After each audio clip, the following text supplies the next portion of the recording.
In the morning at Kiss. Well, this is exciting. We have Simon Le Bon and John Taylor from Duran Duran. Duran Duran. Hola. Yeah. Good morning. What do you got in your hair? What have I got in my hair? I don't know, but it's something. Wow. He's got. I know he's got in his hair. I know what he's got in his hair. Hat head. No, well, but he's got some product going on. Yeah, something's holding that up. Yeah, that's the crazy glow. Hey, what? I think it's called divine intervention. Yeah, I think if John jumped up and hit the ceiling, he would stick. Just the mere fact that I'm here right now is an achievement in itself. Well, I think you look great. So now, tell us about the new album. You're working with Justin Timberlake, who was just a wee thing when you were big. Yeah. Yes, he was. God, he may not have been born. He was, exactly. Yeah, somebody said to me the other day, they said, did you, 28 years ago when you started in Duran Duran, did you think you'd be making a record today with Justin Timberlake? I said, no, probably because he wasn't born yet. Yeah, I don't think that. I know, that's amazing. So you were selling millions and millions of records before he was born. Yeah. So how was that? Is that kind of... He doesn't call you dad, does he? That would be humiliating. No. But you know our business. Hey, Pops, come on, try to stay on beat. You know our business, so it's not ageist, it's not sexist, it's not racist. It's all about what you can do in the studio. Mm-hmm. You know, and if you can go in and create something, then you can communicate and you can have a relationship with anybody of any age, color, sex, whatever. Well, you're working with Timbaland. Yeah, and he didn't have any problem with age. Is he the one, or is that the other guy? Hmm? Huh? No, that's R. Kelly. Oh, no, not R. Kelly. God. I'm not talking about R. Kelly. No. I'm thinking of Akon. Oh. We got a little trouble with the 12-year-old on stage. Well, that's not... Yeah. So how does that work? Who contacts whom? Well, we contacted Timbaland, and we went into the studio with him for a week in New York, and a couple of days before that session was due to start, we get a call from Justin, who asks if he can take part in the session.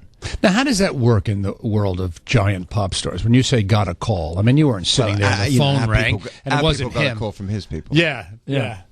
That's when you know you've... I don't have any people. I would love that. Yeah. People. So his people call your people.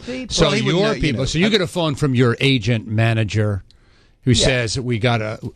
well, Justin. We met Justin a couple of times. Yeah. And he'd, and we'd sort of schmoozed and talked about the idea of working together. Mm-hmm. But obviously conversations like that take place a lot, and they don't normally, come to That's like, let's do lunch. It doesn't you really meet mean backstage at an award show or something. we should get together. You probably hear that from everyone. Well, we'd be sitting there after the Brits show, for example, where he came over and he presented us with our award, and we had a party, and we actually spent quite a while sort of speculating about how great it would be if we could do something together. And you walk away from that, and that night you think, great, we're going to make a record with Justin Timberlake, and then the next morning you wake up and you think, all right, he's gone to Australia. We're going to America.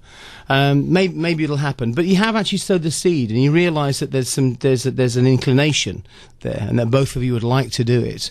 In this case, I guess Timbaland was sitting down in his local pub with Justin, his mate, and having pints, right? And Timbaland says to Justin, "Well, what are you?" Justin says to Timbaland, "What are you doing next?" And Tim says, "Oh, I'm producing the next Duran Duran stuff." And Justin goes, "Not without me, you're not." And then he kind of gets on the phone and we say, yeah, we talked about it. Let's do it. Wow, that's great. Yeah. You look confused. Well, I'm just thinking no one ever calls me to do it. Well, when was the last time you had a pint? Yeah, this morning. We're talking with Simon Le Bon and John Taylor of Duran Duran, or Duran Duran, as we say. Timbaland, who. Well, he wasn't born either. So Timbaland and Justin Timberlake, now you get together, and then, of course, their sound and the Duran Duran sound are very, very different.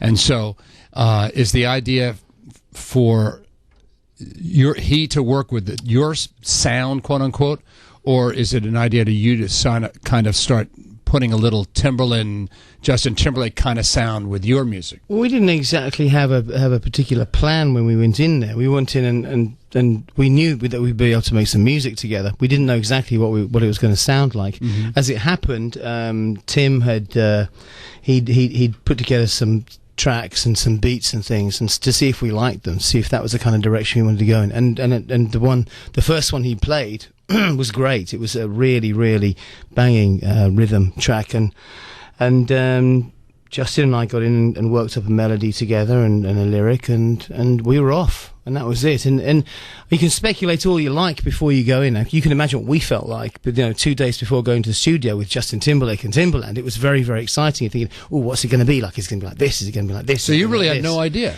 Well, the thing is, you've got your ideas, you've got all those expectations and all those kind of anticipations in your head, but they're all wiped away when you get into the studio, because there's the reality, and you just deal with that. That's the voice of Simon. I know it's tough for people on the radio. That's Simon. Yeah. This is when I play it. Well, let's play just a little clip from Falling Down, and you can hear what the sound of it.